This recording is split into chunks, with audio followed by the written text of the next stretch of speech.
So ito na nga, dahil nag-crave tayo sa adobo sa atsuete, ito na nga guys at gumawa ako ng nagluto ako ng aming ulam for tonight. So ayan, nakabili kasi ako ng, ano ba yung tawag noon? Yung hindi naman siya free run na chicken, but meron silang tinatawag dito na, yung parang native chicken din siya. So ayan, ang unang ginawa ko, naglagay ako ng oil. Olive oil ang ginamit ko dyan. And of course, itong atsuete ko, kumbaga inano ko sa oil para mapula siya. So ganito yung way ko ng pagluluto ng pagkaing may atsuete. So i-make sure lang natin guys na talagang, alam mo yun, itim na yung kulay ng atsuete na yan. It means na wala na yung color orange yan, napunta na dun sa ating oil.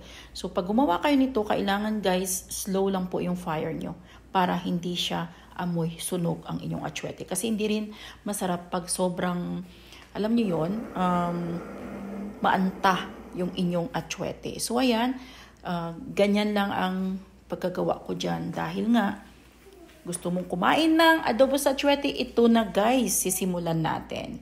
So after kong ginanyan yung aking atsuete, ayan, ano ba tawag dyan? Magigisa na tayo ngayon ng ating mga sangkap.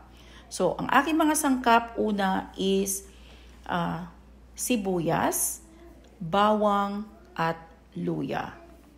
Sibuyas, bawang, at luya, ginisa ko lang yan guys, sangkot siya. And then, saka ko lang ilalagay yung ating chicken. So, syempre, tayo mga Pilipino, kung ano yung nakahiligan nating kainin, yun at yun ang paulit-ulit nating niluluto sa araw-araw nating ulam. So, sa akin kasi, nag-crave ako ng adobo, pero gusto ko yung kakaiba naman. Parang nagsawa na ako sa paulit-ulit na recipe ng adobo. So, babaguhin natin ngayon. So, ito guys, meron akong luya na nilagay dyan para sobrang bango niya. And hindi lang yan, naglagay din ako ng tanglad. Kasi ang tanglad, yun po yung magtatanggal ng amoy doon sa ating chicken. So, nakaugalian ko na tuwing nagigisa ako ng aking mga ulam, before ko ilagay yung aking meat, naglalagay na po ako ng pamintang durog and of course, ang ating magic sarap. Yan. So, ganun ako magluto guys, no? Para, alam mo yun, yung aroma ng ating mga sangkap at magkakalasa na siya. And at the same time, nakaugalian ko rin na pag nagisa ako ng bawang kasama yung balat. Depende po sa bawang na nabibili ko. Kasi there are times may nabibili akong bawang na talagang parang tingin ko parang native. Ayan. So yan, nilagay ko na rin si tanglad. Kailangan magisa natin si tanglad bago natin mailagay ang ating manok. Ayan, nagsisi pa dito yung asawa ko dahil bakit isang manok lang ang binili niya. Diba? So isang manok lang guys ang nabili namin dito. So dapat pala dinalawa ko kasi ang bilis maubos ng ganitong klaseng recipe na gagawin mo. So siyang nagtadtad niyan, tinadtad niya ng talagang tama lang. Kasi 4 lang naman kami yung kakain. So ganyan lang yung hiwa na ginawa niya. And igigisa na.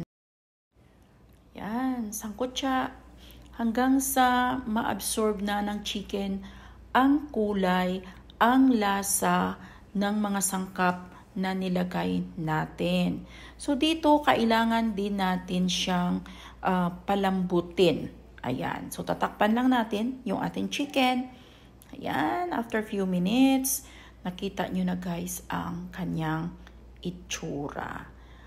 Maglalagay din tayo dito ng, naglagay din pala ako dito ng bay leaves dito sa ating adobo. So ayan, halo-halo lang natin. Halo-halo. And then, nakita nyo naman. Ayan guys, nakita nyo naman yan. Meron pa siyang Bloody Mary konti. So, kailangan pa natin ng more na pakulo sa chicken. So, there you go. Dito na ako nagdagdag ng asin. As you noticed kanina, wala pa akong asin na nilagay dyan. Ayan, halo-halo lang. Halo-haloin lang natin para maging evenly mixed yung lasa. There you go, tinakpan ulit, and after a few minutes ulit, binuksan ulit. Ganun lang guys ang pag nagluluto, no? Takpan, bukas, takpan, bukas. Ganyan lang pag nagluluto ng pagkain. So, naglagay pala ako ng konting water. Kailangan din natin may konting water, guys, para pampalambot. Kasi ito nga, ang chicken na to is medyo may katigasan nito. May katigasan ba? So, ayan. So, pakuluan lang natin ang pakuluan. And dito, guys, nagdagdag na po ako or naglagay na po ako ng suka. Ayan. Suka at adobo talaga siya, guys. Pero ang pinagkaiba lang nito, instead ng soy sauce ang ilalagay natin, atsuete ang nilagay natin. And naglagay ako ng rock sugar. Ayan, haluin. Halo-halo lang. And mahaba-haba ang pakuluan ito kasi medyo may katigasan nga yung chicken. So tatakpan na naman natin ulit si chicken. Ayan. And ayan na siya, guys. Medyo konti na lang yung sabaw at nilagyan natin ng pampalasa ulit yung ating maanghang na sili. Ayan. 3 sili ang nilagay ko dyan, guys. At ayan na po yung kanyang itsura. Diyos ko, natatakam na ako. Gusto ko nang kumain agad. So, konting timpla pa dyan dahil pero nakulangan ako ng salt. Naglagay ulit tayo ng a little bit of salt dyan. Halo-halo si Inday hanggang sa makunti na lang yung tubig. Ayan na, guys. So, taran yung ating adobong manok sa atsuete. That is an Ilonggo version of adobo. There you go. Ang sarap niya, guys, no? Nakikita niyo talaga yung mantika ng manok. Sarap, ang bango. Ang bango. Super bango niyan, guys, and super lambot na niya. Ayan na yung ating chicken adobo sa atsuete. Sana may natutunan na naman kayong bagong recipe, guys. Gayahin nyo lang, sundan nyo ang procedures. Sobrang madali lang po. Hindi ko na kailangan ilagay ang mga sangkap dahil very basic lang po ang mga sangkap na nilagay ko dyan.